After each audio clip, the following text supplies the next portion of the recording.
ภายหลังสำเร็จการถ่ายทอดสดจะได้มีการแจ้งผลการออกเลขรางวัลให้บรรดาท่านได้รับทราบตื่นทางหนังสือพิมพ์ในเมื่อถัดไปซึ่งหนังสือพิมพ์จัดใหม่หนังสือพิมพ์ประชาชนและหนังสือพิมพ์ประเทศลาว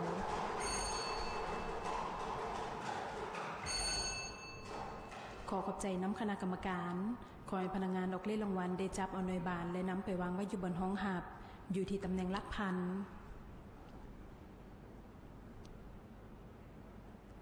ต่อไปขอให้พนักงานออกเลขรางวัลหมุนอุปกรณ์เลขเสียงประจำหลักเป็นขั้นที่5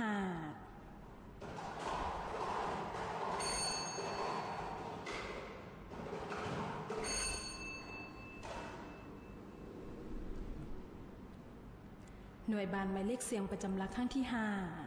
5ได้แก่หมายเลข1ขอเชิญพนักงานออกเลขรางวัลที่ประจำอยู่ในตู้หมายเลข1พร้อมทางคณะกรรมการได้ออกมาประจำหน้าที่อยู่อุปกรณ์วงกลมพนักงานออกเลขรางวัลจะได้ทำการหมุนอุปกรณ์วงกลมเป็นขั้นที่5เงื่อนไขในการหาเงินรางวัลใบหูต้องอยู่ในสภาพปกติบอดจีขาดเปื้อนลิ้นไม่ปลอมแปลงใดๆทางจะสามารถหาเอารางวัลได้ขอขอบใจน้ำคณะกรรมการขอให้พนักงานออกเลขรางวัลได้จับเอาหน่วยบานและนำไปวางไว้อยู่บนห้องหับอยู่ที่ตำแหน่งหลักแสน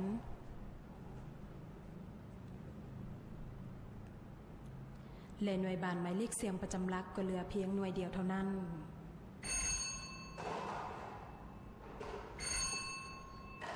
ขอขอบใจน้ำคณะกรรมการ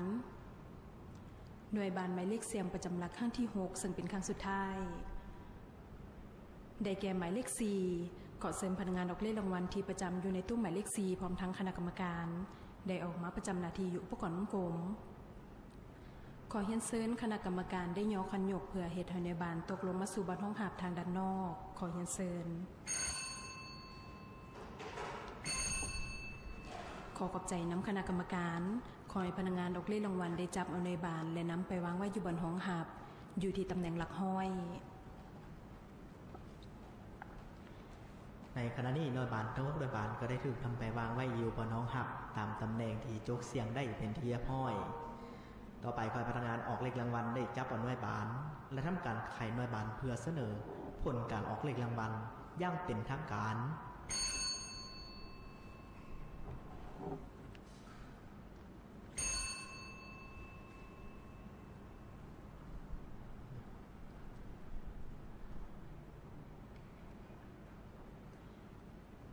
ในเวลานี้พร้อมแล้วที่จะประกาศผลการออกเลขรางวัลให้ประธานนะครับทราบผลการออกเลขรางวัลหวยพัฒนาประจำงวดที่2ออกข้างวันที่5เดือนมังกรปี2016รางวัลเลข6โตเลขที่ออกได้แก่หมายเลข83845เลข5ตัวได้แก่หมายเลข83845เลข4ตัวได้แก่หมายเลข3845เลข3ตัวได้แก่หมายเลข845เลข2ตัวได้แก่หมายเลข45และเลข1ตัวท้ายได้แก่หมายเลข5หมายเลข5ผลการออกเลขรางวัลหวยเลข6ตัวก็ได้ออกมาสำเร็จเป็นที่เรียบร้อยต่อไปแมนจะได้สืบต่อทำการออกเลขรางวัลสลับ